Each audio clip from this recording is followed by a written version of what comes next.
Bonjour tout le monde! J'espère que vous allez bien. Alors aujourd'hui, j'aurais voulu qu'on discute d'une question importante. Cette question, c'est qu'est-ce que je vais faire de ma vie? Alors, je pense que tout le monde s'est posé cette question au moins une fois dans sa vie, ça c'est évident. Moi, je me la suis posée, oh là là, un nombre incalculable de fois. Alors, je trouve déjà que c'est hyper compliqué de savoir à l'aube de ses 18 ans, 20 ans, ce qu'on a envie de faire de sa vie. Je trouve ça quasiment impossible, à part si on a une passion ou que très tôt on a pu identifier ce qui était important pour nous et ce qu'on avait envie de faire. Moi, ça n'a pas été mon cas. Quand je me suis retrouvée en terminale et que j'ai dû décider ce que j'allais faire plus tard, j'ai décidé de faire de l'anglais, sans trop savoir ce que j'allais en faire. Mais j'ai choisi l'anglais parce qu'en sixième, j'étais tyrannisée par ma prof d'anglais. Et j'avais tellement peur d'elle que du coup, je suis devenue super bonne en anglais. Et donc du coup, l'anglais, je maîtrisais. J'avais genre 18, j'ai eu 18 au bac, un truc comme ça, je me débrouillais pas mal. J'avais pris une spécialité anglais aussi.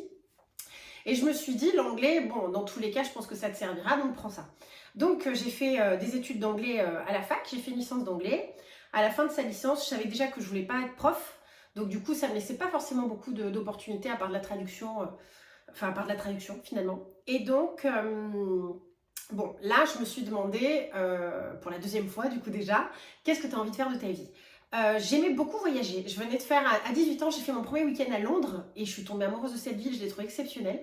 Et je pense qu'à ce moment-là, j'ai mal identifié l'envie de voyager et l'envie de travailler dans le voyage. Donc du coup, je me suis dit, c'est sûr, tu veux travailler dans le tourisme, tu veux faire ça, ça va être génial, etc. Et donc, j'ai lâché l'anglais et j'ai refait des études de tourisme. Et j'ai travaillé dans une agence immobilière à Paris qui faisait de la location saisonnière pour les touristes étrangers, majoritairement américains, qui venaient à Paris. Donc c'était un entre-deux finalement qui me permettait d'utiliser l'anglais et qui me permettait d'utiliser mes études dans le tourisme. J'ai fait ça pendant 3 ans et c'était pas spécialement intéressant. J'aimais bien parler anglais, c'était vraiment super chouette.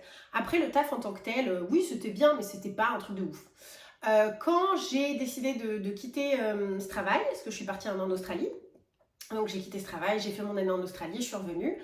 Et je me suis dit, bon, qu'est-ce que tu as envie de faire? Le tourisme, bon, je me suis rendu compte qu'il n'y avait pas beaucoup de postes très intéressants. Alors c'était vendre des billets d'avion, des trucs assez basiques. Et grâce à l'agence immobilière, j'avais eu un semi-taf de commercial et je me suis dit, bon, le commerce, tu parles pas trop mal, tu te débrouilles plutôt bien. Dans le commerce, il y a toujours du travail, fais commercial. Alors j'ai très vite identifié que je ne serais pas le genre de commercial qui pourrait vendre des imprimantes ou des fenêtres ou qui serait prêt à vendre sa famille et ses parents pour du pognon. J'avais besoin de faire quelque chose en quoi je croyais un minimum et qui ne me heurtait pas trop. Et donc j'ai vendu des formations d'anglais majoritairement. J'ai travaillé un petit peu dans l'immobilier aussi, alors pas du tout en tant qu'agent immobilier, mais à vendre des produits dans l'immobilier. Mais j'ai beaucoup bossé dans des centres de formation majoritairement.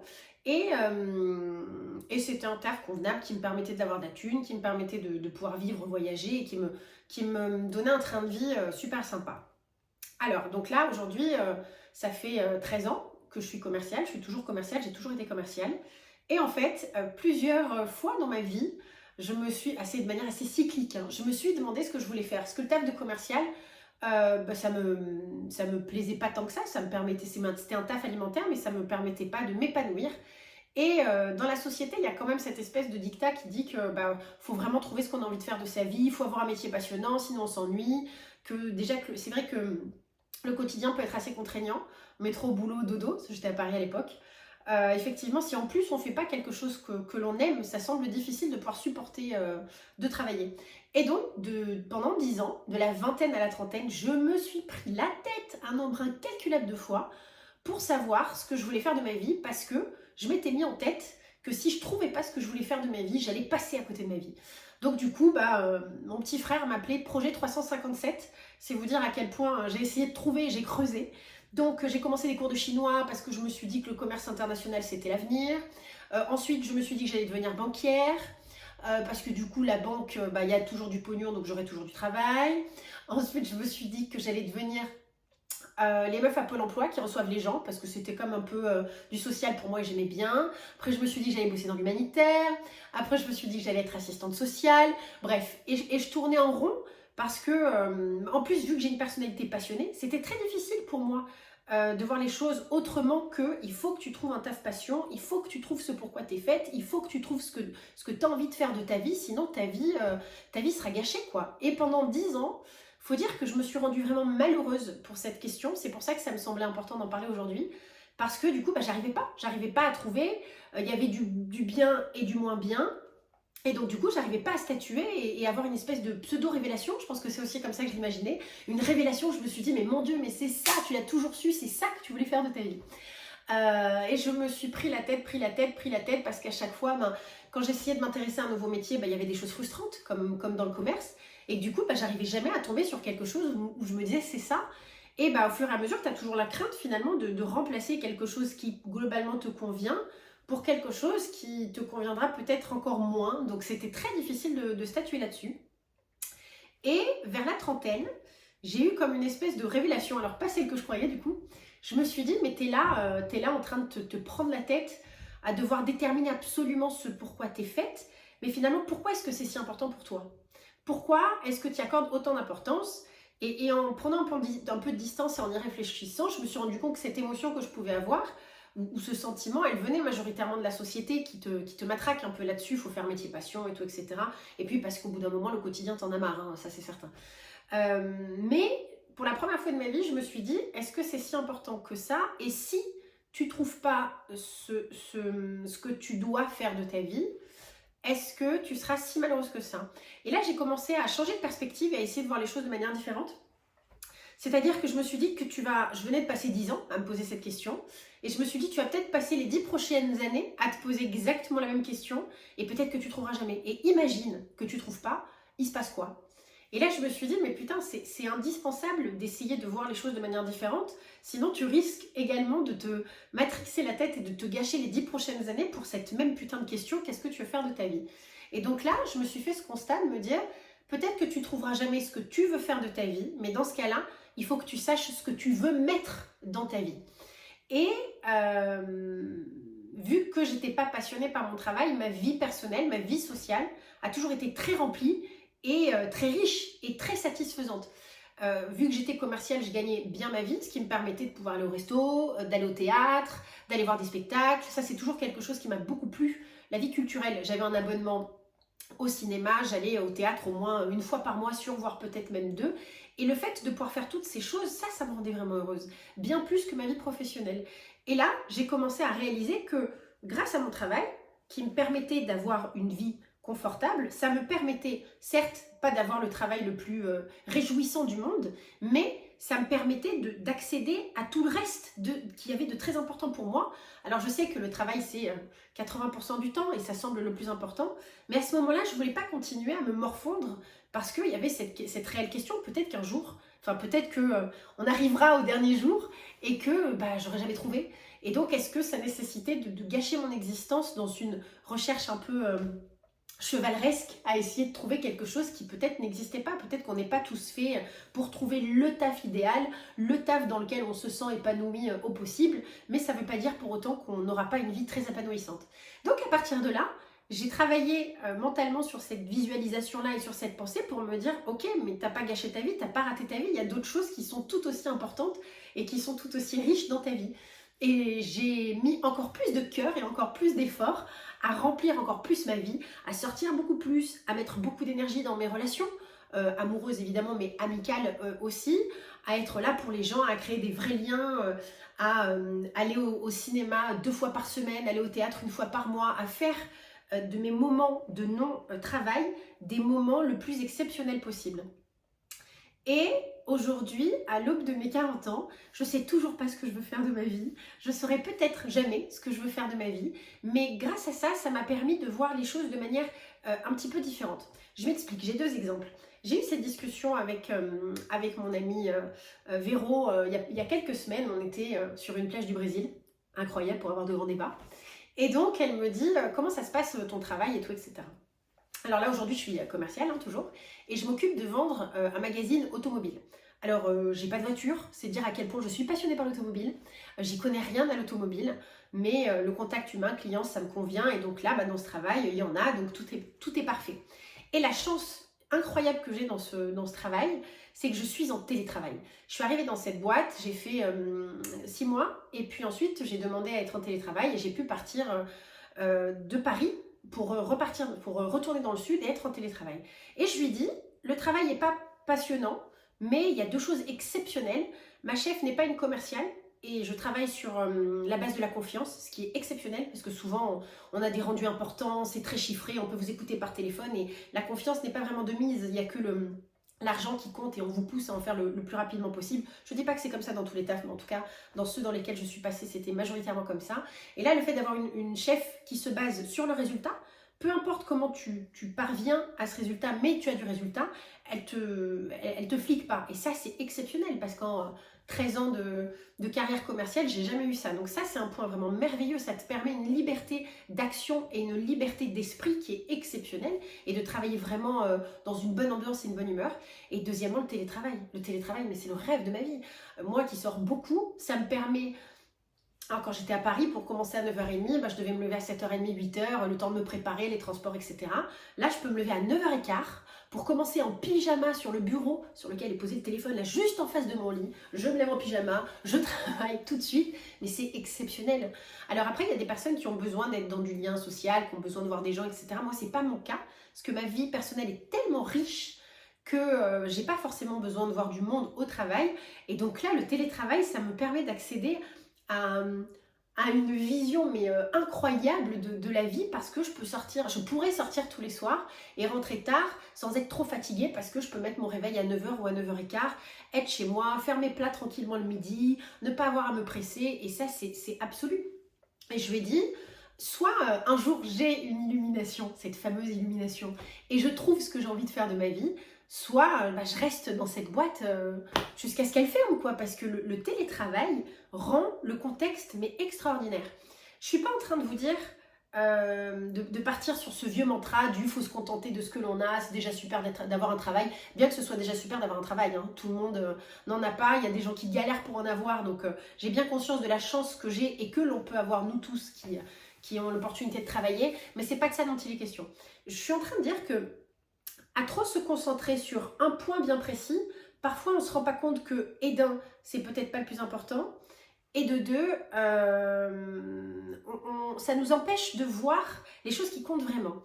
C'est-à-dire que si demain, je sais pas, je vous dis, allez, il y avait deux rêves qui pouvaient me pousser un petit peu, faire du théâtre, devenir peut-être comédienne, et puis peut-être psychologue. Voilà, j'ai raté ma vocation. Et donc du coup, est-ce que reprendre des études aujourd'hui, que ce soit dans le théâtre ou dans la psychologie, être à son compte et ne pas avoir la sécurité du salariat, est-ce qu'aujourd'hui, je suis prête à ce stress-là? Et quand j'y pense sincèrement, évidemment, j'adorerais être psy ou j'adorerais être comédienne, mais ma vie, là, en ce moment, elle est tellement douce et tellement tranquille, et c'est pas du manque d'ambition, il y a aussi cette différence-là à faire entre le manque d'ambition et juste ce qui est le plus important pour nous. Et aujourd'hui, le cadre de vie et ma tranquillité d'existence a bien plus d'importance que les potentielles ambitions que j'ai pu avoir ou que je pourrais avoir. C'est-à-dire que la force de travail, d'investissement et le stress en tant que freelance ou être à son compte, ce que ça va me générer a aujourd'hui moins de valeur que le télétravail et être tranquille chez moi. Et c'était une discussion super intéressante parce qu'elle m'a dit, tu vois, je ne voyais pas du tout les choses comme ça. Elle aussi, elle est tellement obnubilée par cette question de qu'est-ce que j'ai envie de faire de ma vie, ce travail-passion, qu'elle n'avait pas vu les choses sous cet angle-là. Et là, depuis, on s'est revus quelques fois et elle m'a dit, bah tu vois, je me dis que j'ai quand même vachement de chance parce que mon travail m'apporte ce point-là, ce point-là, ce point-là. Et presque avant cette discussion, avant cette réalisation, bah, je m'en étais pas rendu compte. Et là, encore une fois, c'est vraiment important de le préciser, c'est pas se contenter de ce que l'on a, mais c'est voir les choses positives que ça nous apporte et réaliser que peut-être que c'est bien plus suffisant que ce que l'on pense. Parce qu'à trop se focaliser sur un objectif, on peut ne pas voir les autres qui sont remplis. Et ça me mène au deuxième exemple, mon frère. Alors mon frère est chauffeur poids lourd et il trouve que c'est pas un travail qui est très valorisant intellectuellement parce qu'il ne se sert pas de son cerveau. Mais aujourd'hui, alors avant il pouvait être itinérant, donc il bougeait pas mal. Là, il a un taf qui est à 15 minutes de chez lui. Alors, il a une amplitude horaire très très importante, mais ça lui permet de gagner pas mal d'argent. Enfin, pas mal d'argent. Ça lui permet d'être confortable. Et donc, du coup, aujourd'hui, lui, il adore c'est un kiffeur, il adore aller au resto, il adore pouvoir passer des week-ends, alors c'est pas un gros dépensier, mais il adore pouvoir passer des week-ends sans avoir à compter. S'il a envie de manger sushi ou aller boire des verres, il n'a pas besoin de faire ses comptes à la minute pour savoir s'il a suffisamment d'argent. Et un jour où il m'appelle un peu dévasté encore par cette question en disant putain mais mon taf c'est pas terrible, j'aimerais tellement faire quelque chose qui me fasse utiliser plus mon cerveau, je lui dis ok Mika ça j'entends et ça peut être une frustration et je la dénigre pas, mais je lui dis aujourd'hui qu'est-ce qu'il y a de plus important pour toi? Est-ce que pour cet objectif de vouloir faire quelque chose qui te passionne plus, est-ce que tu es prêt à abandonner le salaire que tu as aujourd'hui? Il m'a dit non, mais il n'y a même pas eu de réflexion, c'était ah non, tout de suite. Et je lui dis, tu vois, à trop te concentrer sur cette frustration, et on la ressent, hein, quand on est submergé par les émotions, forcément on a beaucoup de mal à faire la part des choses. Et là, à ce moment-là, voilà, il avait peu dormi, il était fatigué, il est submergé par cette émotion de mon travail, c'est pas terrible, et franchement, je me sers pas de m'en servir, je pourrais trouver tellement mieux. Et à cause de cette émotion qui l'a submergé, il n'était pas en train de réaliser que finalement, à choisir entre un autre taf d'intellectuel, prof à la Sorbonne, je vous dis n'importe quoi, qui lui rapporterait beaucoup moins, et ça, par rapport à son cadre de vie et ce qui était important pour lui dans sa vie, eh ben, l'argent était la priorité.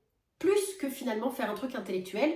Et donc, je lui ai donné ce conseil à dire, si tu as envie de te cultiver, si tu as envie d'avoir du temps, si tu as envie d'utiliser plus ton cerveau, eh ben, prends le temps dans ta vie personnelle à regarder des tutos, à regarder des vidéos, à te cultiver, à lire. Et là, justement, ce qui est important pour toi, te nourrir intellectuellement, sera également comblé, tout en pouvant garder ce travail-là et en ayant l'argent suffisant pour couvrir tes besoins de vie.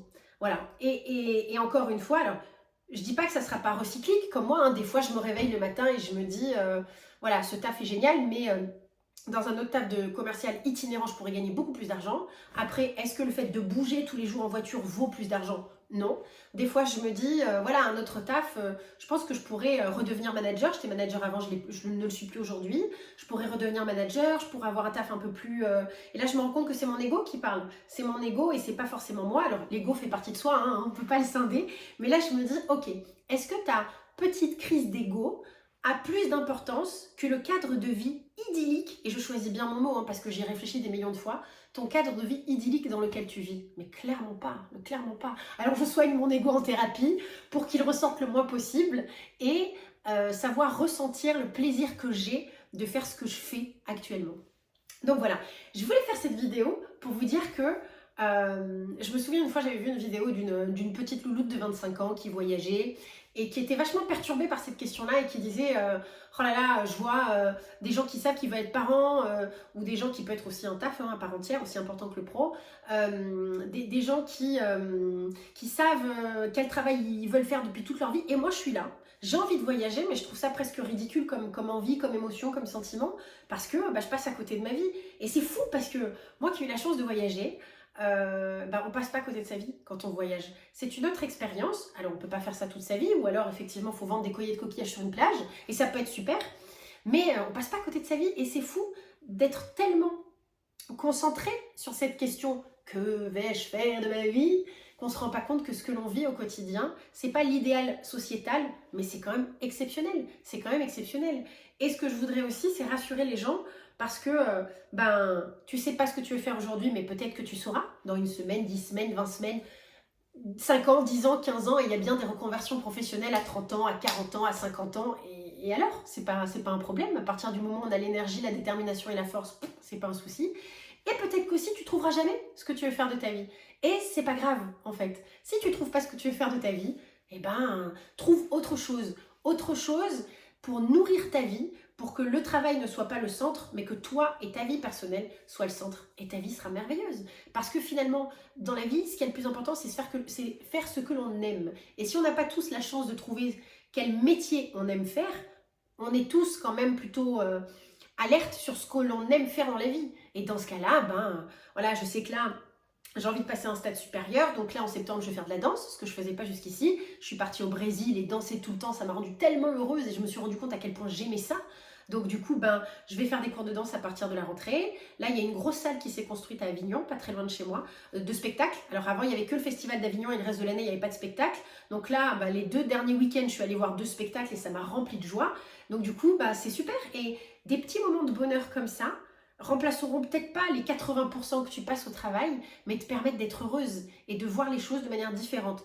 Pas de contenter de ce que tu as, mais de relativiser sur le fait que la vie est riche et elle est pleine de choses merveilleuses et que tout ne passe pas forcément par cette grande découverte de ce pourquoi on est fait.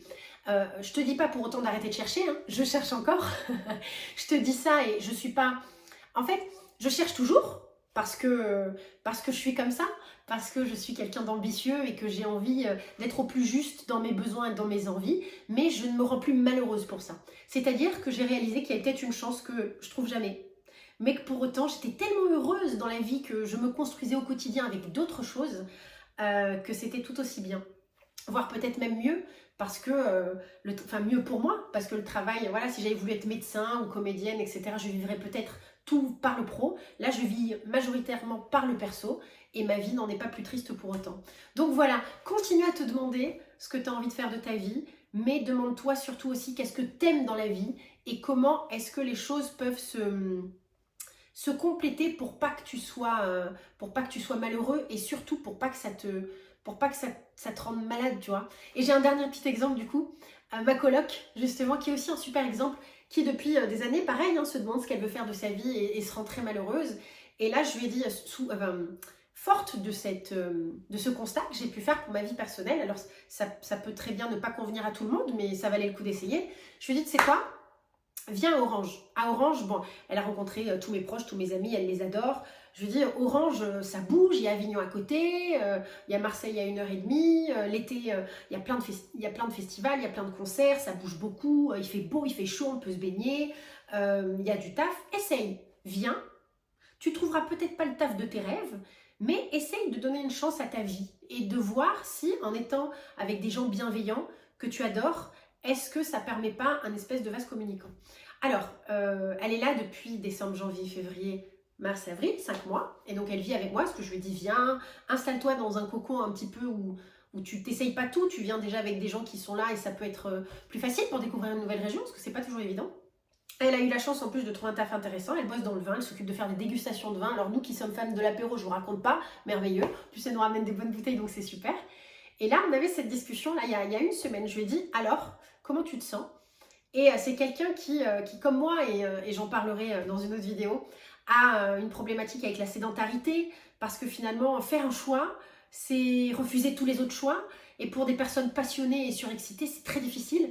Et on a toujours l'impression que peut-être on ne fait pas le bon et que peut-être il y a tellement d'autres choix que finalement on passe à côté. Mais n'en prendre jamais aucun, on passe à côté aussi finalement, parce qu'on est toujours ce hamster dans la roue à tourner. Je me recentre. Donc, on a eu cette discussion il y a une semaine et je lui ai dit, alors Orange, elle me dit, franchement, bien. Et elle a vécu que la période hivernale. Donc là, cet été, je vous assure, après, il ne faudra plus jamais bouger. Peut-être que oui, on verra, je ne sais pas. Mais elle réalise que finalement, là, le taf lui plaît. C'est peut-être pas des projections incroyables qu'elle ait pu ressentir, mais après, quand tu ne sais pas ce que tu veux, c'est difficile de savoir ce qui aurait pu te convenir. Mais en tout cas, ça lui plaît.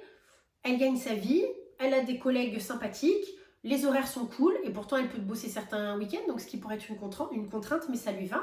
Et ce que l'on fait à côté, à partager, rire, échanger, qu'elle puisse avoir autour d'elle des personnes avec qui elle se sent bien, des personnes avec qui elle peut être elle et vivre, et là, ça commence à avoir du poids dans la balance. Donc au final, pareil, elle se concentrait sur sa vie professionnelle quasi exclusivement, en mettant presque sa vie personnelle de côté, sans avoir l'importance que finalement, si elle travaillait sur ce point-là, ça pouvait contrebalancer l'autre. Et aujourd'hui, c'est un peu le cas. Alors, elle fait quand même quelque chose qui l'intéresse. Ça pourrait pas fonctionner si on avait vraiment un taf qu'on déteste. Moi, mon taf, je l'aime bien. Je ne le déteste pas. Être en lien avec les clients, je l'adore.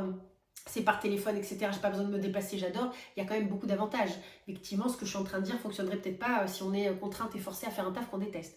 Donc voilà, là, elle a un taf qui a quand même plein d'avantages. Et là, vu qu'elle construit pierre par pierre sa vie personnelle et qu'elle commence à vraiment l'apprécier, et là, tout semble plus beau. Donc voilà, Je finirai sur c'est pas grave si tu sais pas encore ce que tu veux faire de ta vie. Peut-être que tu trouveras, mais peut-être que tu trouveras pas. Mais demande-toi ce qui te rend heureux. Alors, ce qui te rend heureux, hein, pas la grande philosophie où est le bonheur, mais qu'est-ce que tu aimes faire? Est-ce que tu aimes faire la cuisine? Est-ce que tu aimes faire l'apéro? Est-ce que tu aimes discuter avec des potes? Est-ce que tu aimes aller au ciné? Est-ce que tu aimes aller au théâtre? Et ça semble peut-être superficiel, mais je t'assure que ça n'est pas tant que ça. Et ça va tellement nourrir ta vie que tu seras super heureux finalement, même si tu sais pas ce que tu veux faire de ta vie. Donc voilà. Allez, à la semaine prochaine!